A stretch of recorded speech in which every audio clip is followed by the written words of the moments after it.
Salut mes chers collégiens, mes chères collégiennes. Cette vidéo est réservée surtout aux élèves de la troisième année collégiale. Le titre de la leçon pour aujourd'hui, s'exprimer avec politesse et respect. Dans la première partie, on va voir le mode conditionnel et le verbe vouloir à l'impératif et aussi autres expressions. Et dans la deuxième partie, on va voir comment on va utiliser les formules de politesse dans une correspondance conventionnelle. Commençons par la première partie. S'exprimer avec politesse et respect, le mode conditionnel et le verbe vouloir à l'impératif et autres expressions. Observons bien les phrases suivantes. Commençons par la première. Nous serions heureux de vous compter parmi nos invités de marque. Nous serions heureux de vous compter parmi nos invités de marque. Nous serions. Alors ici, qui parle tout d'abord? Oui, alors ici, une personne ou bien un club, qu'est-ce qu'il a fait? Il a invité. Qu'est-ce qu'il a invité? Il a invité une personnalité. Ça veut dire qu'il a invité un responsable. Alors, quelles sont les marques de politesse qu'on a utilisées? Nous serions heureux de vous compter parmi nos invités de marque. Ici, on a invité. Alors, on a invité un responsable. Nous serions heureux de vous compter parmi nos invités de marque. Alors, quelles sont les marques ici? Ou bien les expressions qu'on a utilisées pour s'exprimer avec politesse et respect.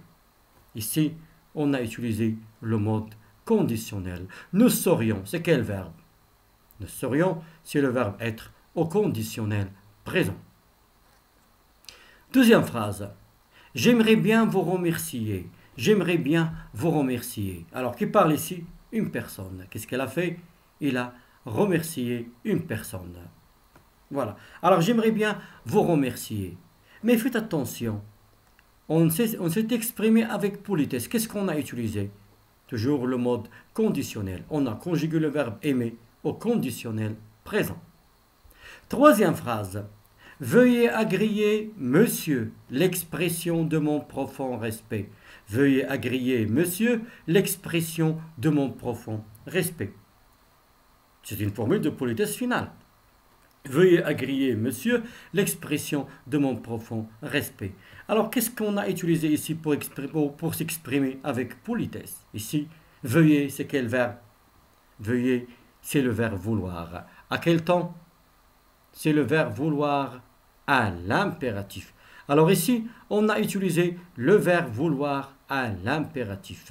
Le verbe vouloir à l'impératif. Alors, on a utilisé le verbe vouloir à l'impératif. La phrase suivante maintenant. Veuillez garder le silence, s'il vous plaît. Veuillez garder le silence, s'il vous plaît. Veuillez garder le silence, s'il vous plaît. Qui parle ici? Alors, c'est une personne, elle a demandé à des personnes de garder le silence. Quels sont les moyens qu'il a utilisés pour s'exprimer avec politesse et respect? Oui, tout d'abord, on a le verbe vouloir à l'impératif et on a aussi l'expression s'il vous plaît. On a l'expression s'il vous plaît. Passons maintenant à la phrase suivante. Auriez-vous l'obligeance de garder le silence? Auriez-vous l'obligeance de garder le silence? Vous avez vu, on a atténué l'impératif. Lorsqu'on dit garder le silence, c'est pas comme lorsqu'on dit auriez-vous l'obligeance de garder le silence. Alors, quelle est l'expression qu'on a employée pour s'exprimer avec politesse et respect? On a l'expression auriez-vous l'obligeance de. Alors, pour s'exprimer avec politesse ou respect, on peut utiliser le mode conditionnel, le verbe vouloir à l'impératif et les expressions. Auriez-vous la bonté ou bien auriez-vous l'obligeance de, plus le verbe à l'infinitif. Ayez l'obligeance de, toujours plus le verbe à l'infinitif. Je vous prie de. Et aussi, s'il vous plaît. Alors voici quelques expressions qu'on peut utiliser pour s'exprimer avec politesse et respect. Un petit rappel maintenant pour le mode conditionnel. C'est quoi le conditionnel présent? On a dit, on a employé le conditionnel présent pour s'exprimer avec politesse. Le conditionnel tout simplement présent, c'est le radical du verbe au futur plus les terminaisons de l'imparfait. Exemple, j'aimerais. J'aimerais. Aimer, c'est le radical du verbe au futur. AIS, c'est la terminaison de l'imparfait, ou bien les terminaisons de l'imparfait. AIS. Alors, le conditionnel présent, c'est le radical du verbe au futur, plus les terminaisons de l'imparfait. Exemple, je voudrais. C'est quel verbe? C'est le verbe vouloir, au conditionnel présent. Voudre, c'est le radical du verbe au futur. AIS, c'est la terminaison de l'imparfait. Je saurais. C'est quel verbe? C'est le verbe être, au conditionnel présent. J'aurais. C'est quel verbe? Oui. Alors j'aurais, c'est le verbe avoir, au conditionnel présent. Et le radical du verbe avoir, au conditionnel, c'est AUR. Le radical du verbe être, au futur c'est SER. J'irai, c'est quel verbe? C'est le verbe aller. Je saurai, c'est le verbe savoir au conditionnel présent. Je pourrai, c'est le verbe pouvoir. Je verrai, c'est le verbe voir. Et voici pour mieux réviser la leçon des conditionnels parce qu'on aura besoin, c'est quelques verbes au conditionnel. Le verbe être, voilà. Je saurais, tu saurais, il saurait. Nous saurions, vous sauriez, il saurait. Avoir, j'aurais, tu aurais, il aurait. Nous aurions, vous auriez, il aurait. Et aussi le verbe aimer, verbe de premier groupe. Tous les verbes de premier groupe se conjuguent de la même façon. J'aimerais, tu aimerais, il aimerait. Nous aimerions, vous aimeriez, il aimerait. Ou bien il aimerait. Quelques verbes de troisième groupe, ou bien tout d'abord deuxième groupe, le verbe finir. Je finirai, tu finirais, il finirait. Nous finirions, vous finiriez, il finirait. Quelques verbes de troisième groupe. Vouloir, je voudrais, tu voudrais, il voudrait. Nous voudrions, vous voudriez, il voudrait. Et prendre, je prendrais, tu prendrais, il prendrait. Nous prendrions, vous prendriez, il prendrait. Maintenant, on a dit aussi, pour s'exprimer avec politesse et respect, on peut utiliser aussi le verbe vouloir à l'impératif. Alors, le verbe vouloir à l'impératif, veuille, veuillons, veuillez, veuille, veuillons, veuillez.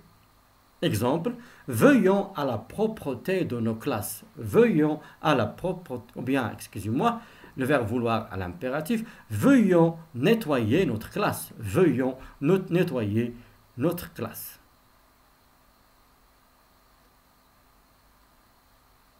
Le verbe vouloir à l'impératif.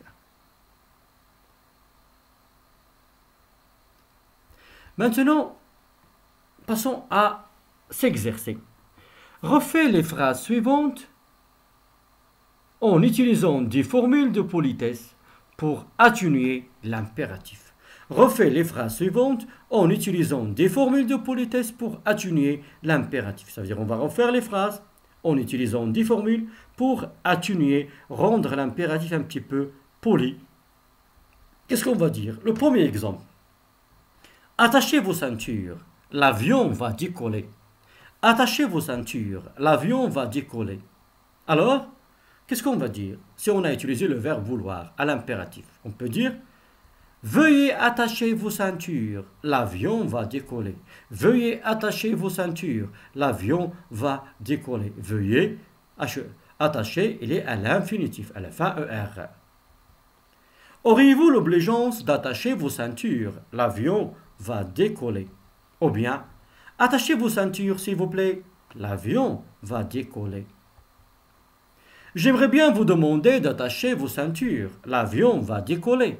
J'aimerais bien, le conditionnel, j'aimerais bien vous demander d'attacher vos ceintures, l'avion va décoller. Alors voilà un exemple. Alors maintenant, à vous de s'exercer. Prenez vos cahiers pour s'exercer. La première phrase, gardez votre calme, tout va bien. Gardez votre calme, tout va bien. Éteignez vos cigarettes, c'est un compartiment non fumeur. Ne vous mêlez pas de cette histoire, c'est une affaire entre lui et moi. Éteignez vos portables, la réunion va commencer. Alors essayez de varier les moyens et de s'exercer. La première phrase, gardez votre calme, tout va bien. Éteignez vos cigarettes, c'est un compartiment non-fumeur.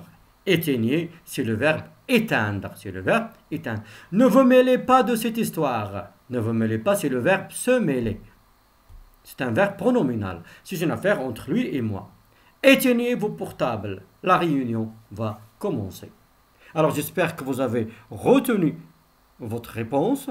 On peut passer à la correction ou bien quelques exemples de correction. Gardez votre calme, tout va bien. Alors avec le verbe vouloir à l'impératif, qu'est-ce qu'on peut dire? Oui, veuillez garder votre calme, tout va bien. Veuillez garder, toujours, le verbe il est à l'infinitif, le deuxième, garder. Veuillez garder votre calme, tout va bien. Ou bien, auriez-vous l'obligeance, ou bien auriez-vous la bonté de garder votre calme, tout va bien. Et toujours, garder, il est à l'infinitif. Ou bien, qu'est-ce qu'on peut dire encore?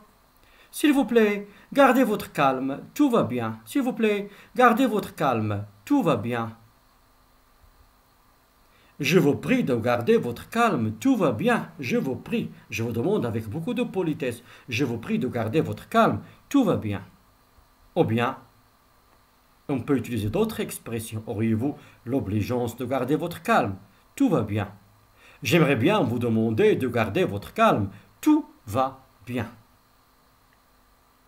L'important, c'est s'exprimer avec politesse et respect et atténuer l'impératif.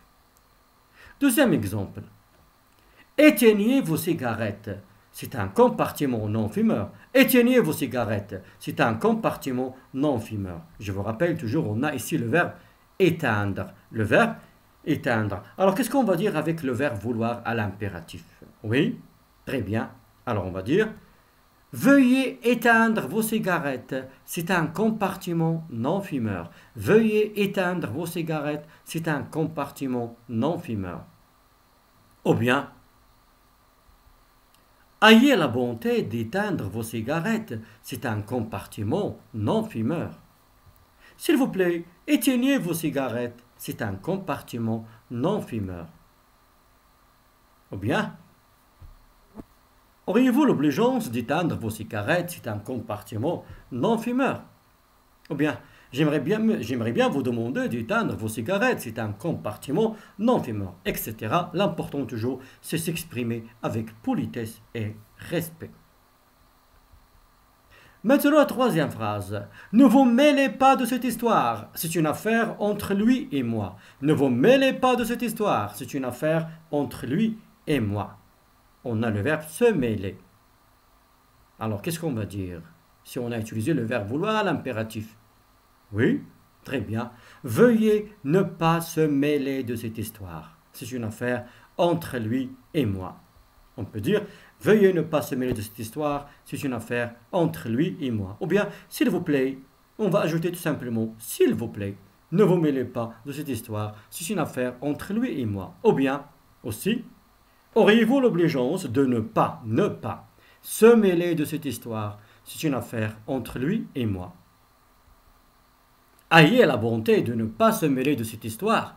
C'est une affaire entre lui et moi. Ayez la bonté ou bien auriez-vous l'obligeance de? Auriez-vous l'obligeance de ne pas se mêler de cette histoire? C'est une affaire entre lui et moi. Ou bien aussi on peut dire, j'aimerais bien vous demander de ne pas se mêler de cette histoire. C'est une affaire entre lui et moi. La quatrième phrase. Éteignez vos portables. La réunion va commencer. Éteignez vos portables. La réunion va commencer. Alors, si on a utilisé le verbe vouloir à l'impératif, qu'est-ce qu'on va dire? Très bien. Veuillez éteindre vos portables. La réunion va commencer. Ou bien, auriez-vous l'obligeance d'éteindre vos portables? La réunion va commencer. Toujours éteindre, le verbe éteindre à l'infinitif. Je vous demanderai d'éteindre vos portables. La réunion va commencer. Je vous demanderai d'éteindre vos portables. La réunion va commencer. Ou bien, s'il vous plaît, éteignez vos portables. La réunion va commencer. Alors j'espère, mes chers, maintenant, que vous pouvez utiliser ces expressions pour s'exprimer avec politesse et respect. Maintenant, on va voir la deuxième partie de la leçon, c'est utiliser les formules de politesse dans une correspondance conventionnelle. Utiliser les formules de politesse dans une correspondance conventionnelle. Alors, tout d'abord, commençons par les formules d'appel ou bien de déférence. Dans un courriel, ça veut dire dans un mail, un courriel, un mail, un message électronique. La formule d'appel qu'on va dire bonjour, bonjour cher collègue, bonjour cher ami, bonjour monsieur le directeur, bonjour madame la directrice, bonjour madame la coordinatrice, etc. Bonjour monsieur un ami par exemple, le nom de la personne. Bonjour madame, bonjour monsieur. Bonjour madame, bonjour monsieur. Maintenant, dans une lettre formelle, ça veut dire dans une lettre officielle. Monsieur le directeur, si on s'adresse à un directeur. Madame la directrice, si on s'adresse à une directrice. Monsieur le, madame la. Monsieur, madame, ça dans la lettre formelle, la lettre officielle. Mais attention, rappel, lorsqu'on s'adresse à un roi, votre majesté, lorsqu'on s'adresse à un prince, votre altesse, à un juge, votre honneur, à un président, monsieur le président. Lorsqu'on s'adresse à un ambassadeur, votre excellence. Et lorsqu'on s'adresse à un avocat, maître. Et dans la hiérarchie militaire, on appelle les militaires par leur grade. On appelle les militaires par leur grade. Il est général, mon général. Capitaine, mon capitaine. Colonel, mon colonel. Maintenant, passons aux formules de début de corps. Les formules par lesquelles on commence. Dans un courriel, ou bien un message électronique dans un courriel, on peut commencer par « Je vous écris pour ». Je vous écris pour, plus l'objet. Pourquoi on écrit ce courriel? Par ce message, je est toujours le sujet de courriel. Et si on répond à une lettre, si par exemple on répond à une lettre par mail, par courriel, en réponse à votre lettre, en réponse à votre lettre dans laquelle vous, etc. S'il s'agit d'envoyer des pièces jointes, ça veut dire si on veut tout simplement dans notre courriel, il s'agit tout simplement de pièces qu'on a envoyées par mail. On peut dire je vous adresse en pièces jointes, le programme de la journée, la fiche du projet, etc. ou bien le rapport. Veuillez trouver en pièces jointes. Vous trouverez en pièces jointes. Regardez bien, même dans ces expressions, je vous adresse le vous de politesse, veuillez le vouloir à l'impératif, vous trouverez, toujours vous de politesse, vous trouverez en pièces jointes. Maintenant, la formule du début du corps, toujours dans une lettre formelle, ça veut dire dans une lettre officielle, la lettre maintenant. J'ai le plaisir de vous écrire pour vous demander, ou bien pour solliciter votre autorisation, pour ainsi de suite, ça veut dire l'objet de la lettre. C'est avec un immense plaisir que je m'adresse à vous pour plus l'objet de la lettre. C'est avec un immense plaisir que je m'adresse à vous pour... Je me permets de vous écrire pour... Au nom du club de français, au nom du club de l'environnement, je vous écris pour exprimer, etc. Ou bien, etc. Ça veut dire l'objet de la lettre. J'ai l'honneur de solliciter de votre bienveillance, de bien vouloir m'accorder un emploi, de bien vouloir m'autoriser, etc. Ou bien, tout simplement, je sollicite par exemple votre autorisation. Et solliciter, ça veut dire demander avec beaucoup de politesse. Pour une réclamation, si on a un problème, on veut le réclamer à une administration, à une direction.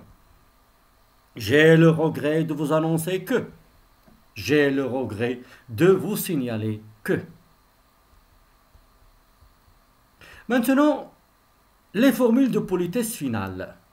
les formules de politesse finale ou bien aussi formules de congé. Dans un courriel, tout d'abord, on va commencer par le langage familier, ça veut dire la relation, elle est intime avec nous, c'est mon ami, c'est mon copain, etc. Alors, dans un courriel, on peut dire à plus, tout simplement, à plus, avec toutes mes amitiés, à plus. Ciao, bise, salut, parce que c'est mon ami et la relation est très intime, le langage familier. Maintenant, courant, le langage courant, dans le courriel. Bien à vous, cordialement, bien cordialement, amitié. Et si vous envoyez un document, ça veut dire si on a envoyé un document par mail, on peut ajouter bonne réception, bonne lecture. Bonne réception, bonne lecture. On peut ajouter bonne réception, bonne lecture. Et aussi dans, par exemple, le langage soutenu, ça veut dire formel, un petit peu formel. Vous connaissez un peu la personne. Si vous connaissez un peu la personne, sincère salutation, sincèrement votre, cordiale salutation, cordialement votre. Si on s'adresse à un supérieur, directeur, etc., respectueusement, salutation respectueuse. Et si vous envoyez un document, ça veut dire si on a envoyé un document, une pièce jointe, on peut dire veuillez trouver en pièce jointe, par exemple, le rapport, la fiche de projet, le programme, en vous souhaitant bonne réception. Vous trouverez en pièce jointe et on ajoute les pièces qu'on a jointes au dossier. Maintenant, on va voir, ou bien bonne réception. On va voir maintenant, dans une lettre formelle ou bien une lettre officielle, les formules de politesse finale. On peut dire je vous prie d'agréer, monsieur, mes salutations distinguées. Veuillez agréer, madame ou bien monsieur, l'assurance de mes sentiments respectueux. Croyez, madame, monsieur, à mes sentiments les meilleurs. Je vous prie de recevoir, madame, monsieur, mes salutations respectueuses. Je vous prie d'agréer, monsieur le directeur, l'expression de mon profond respect, si on s'adresse à un directeur. Je vous prie d'agréer, madame la directrice, l'expression de mon profond respect lorsqu'on s'adresse à une directrice. Veuillez agréer, monsieur le directeur, l'assurance de ma considération distinguée. Et je vous prie d'agréer, monsieur le directeur, mes respectueuses salutations. Alors voici, on vous a donné des exemples de formules de politesse qu'on peut utiliser dans des lettres administratives ou bien les lettres officielles ou bien les lettres formelles. Maintenant, après avoir vu comment on peut s'exprimer avec politesse et respect, maintenant, à nous de s'exercer un peu. Commençons par le tableau. Énoncé, qui parle, à qui, et l'expression de différence utilisée. Commençons par le premier énoncé. Les troupes sont prêtes, mon général. Les troupes sont prêtes, mon général. Alors, qui parle ici? Les troupes sont prêtes, mon général. Qui parle ici? Qui peut dire ça? Oui, très bien. Alors, à vous de s'exercer. Prenez vos cahiers pour s'exercer, n'oubliez pas. Alors, les troupes sont prêtes, mon général. Qui peut dire ça? Oui, très bien. C'est un soldat. À qui? Évidemment, à son général. Et l'expression de différence qu'il a utilisée. L'expression de différence ici, c'est mon général. Deuxième phrase, ou bien le deuxième énoncé. Veuillez agréer, monsieur le ministre, l'expression de ma haute considération. Veuillez agréer, monsieur le ministre, l'expression de ma haute considération. Quand vous avez vu, à qui on s'adresse ici? Qui parle ici? On peut dire une personne tout simplement. Et à qui? Veuillez agréer monsieur le ministre. Ça veut dire à qui? C'est un ministre. Et quelle est l'expression de différence utilisée ici? C'est monsieur le ministre. Maintenant, le troisième énoncé. Maître, veuillez reprendre votre plaidoirie. Maître, veuillez reprendre votre plaidoirie. On a maître. Et veuillez reprendre votre plaidoirie. Ça veut dire ici, On est dans un tribunal. On est dans un tribunal. Alors, quelles sont les personnes qui vont être dans le tribunal et qui vont dire ça? Maître, veuillez reprendre votre plaidoirie. Oui? Très bien. Alors ici, c'est un juge qui parle. À qui il s'adresse? Un avocat. Quelle expression de différence qu'elle a utilisée? C'est maître. Maintenant, passons à la suite. Ma chère Salma, tu me manques. Ma chère Salma, tu me manques. Qui peut dire ça? Ma chère Salma, tu me manques. Oui, très bien. Alors, peut-être une maman, ou bien une amie, etc. Exemple, une amie.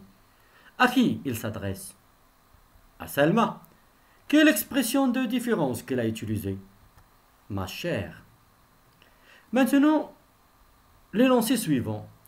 Votre Majesté, j'ai l'honneur de présenter devant vous les grands projets pour l'année 2016. Votre Majesté, j'ai l'honneur de présenter devant vous les grands projets pour l'année 2016. Qui peut dire ça? Oui, ça veut dire qu'il y a ici un responsable qui va parler. Peut-être même le ministre. À qui il s'adresse? Oui, c'est à un roi. L'expression de différence qu'il a utilisée. Oui, très bien, c'est votre Majesté. Maintenant, l'énoncé suivant. Votre Excellence, votre Excellence. J'aimerais bien avoir un visa pour l'Amérique. Votre Excellence, j'aimerais bien avoir un visa pour l'Amérique. Qui parle ici? On ne connaît pas la personne, une personne. Mais à qui? On le connaît. Alors à qui il peut dire ça? Il y a votre Excellence, ça veut dire un ambassadeur. L'expression de différence qu'il a utilisée. Oui, c'est votre Excellence. Passons maintenant au deuxième exercice, situation de communication. On va trouver l'énoncé. Un ministre marocain remercie l'ambassadeur d'un pays ami pour son soutien à la cause nationale. Alors, qui parle ici? Un ministre marocain. Qu'est-ce qu'il va faire? Il va remercier qui? L'ambassadeur d'un pays ami. Pourquoi? Pour son soutien à la cause nationale. Notre cause nationale, c'est le Sahara. Le Sahara marocain, c'est notre cause. Oui ou non? C'est alors, pourquoi on a remercié cet ambassadeur? Parce qu'il a soutenu notre cause, la cause nationale. Alors, qu'est-ce qu'il peut dire? J'espère que vous avez retenu l'énoncé, votre réponse. Alors, qu'est-ce qu'il peut dire pour remercier?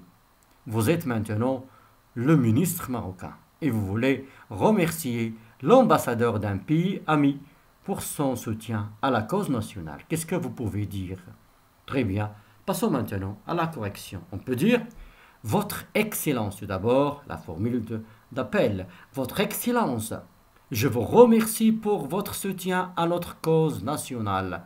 Je vous remercie. On a remercié. Il y a le vous de politesse. Votre Excellence, je vous remercie, ou bien j'aimerais bien vous remercier pour votre soutien à notre cause nationale. Je voudrais bien vous remercier, Votre Excellence, pour tout le soutien que vous avez fourni pour notre cause nationale. Deuxième situation de communication. Un avocat présente au juge les arguments qui prouvent l'innocence de son client. Qui parle ici? Un avocat. Il présente au juge les arguments qui prouvent l'innocence de son client. On est ici au tribunal. Qui parle? C'est un avocat. À qui il s'adresse? C'est au juge. Et pourquoi? Il veut présenter les arguments qui prouvent l'innocence de son client. Qu'est-ce qu'il peut dire? J'espère que vous avez retenu votre réponse. Alors il peut dire Votre honneur, elle s'adresse au juge, votre honneur, permettez-moi de vous présenter les arguments qui prouvent l'innocence de mon client. Ou bien, voici votre honneur, entre deux virgules, on a oublié une virgule, voici votre honneur, les arguments qui prouvent l'innocence de mon client. Alors, voici votre honneur les arguments qui prouvent l'innocence de mon client. Ou bien, je vous présente votre honneur les arguments qui prouvent l'innocence de mon client. Je vous présente votre honneur les arguments qui prouvent l'innocence de mon client. Ou bien, votre honneur, j'aimerais bien vous présenter les arguments qui prouvent l'innocence de mon client. Passons maintenant à la situation de communication suivante. Un juge demande à un avocat de reprendre sa plaidoirie. Qui parle? Un juge. Il demande à un avocat de reprendre sa plaidoirie. Qu'est-ce qu'il peut dire? On est au tribunal. Le juge s'adresse à un avocat. Oui? Très bien. Alors il peut dire, Maître, veuillez reprendre votre plaidoirie. Maître, veuillez reprendre votre plaidoirie. Etc. La situation de communication suivante. Un chef d'État souhaite la bienvenue à un roi. Un chef d'État souhaite la bienvenue à un roi. Qui parle ici? Un chef d'État, un ministre. Le Premier ministre souhaite la bienvenue à un roi. Il s'adresse à un roi. Qu'est-ce qu'il peut dire? Oui? Très bien. Alors il peut dire, Votre Majesté, soyez le bienvenu.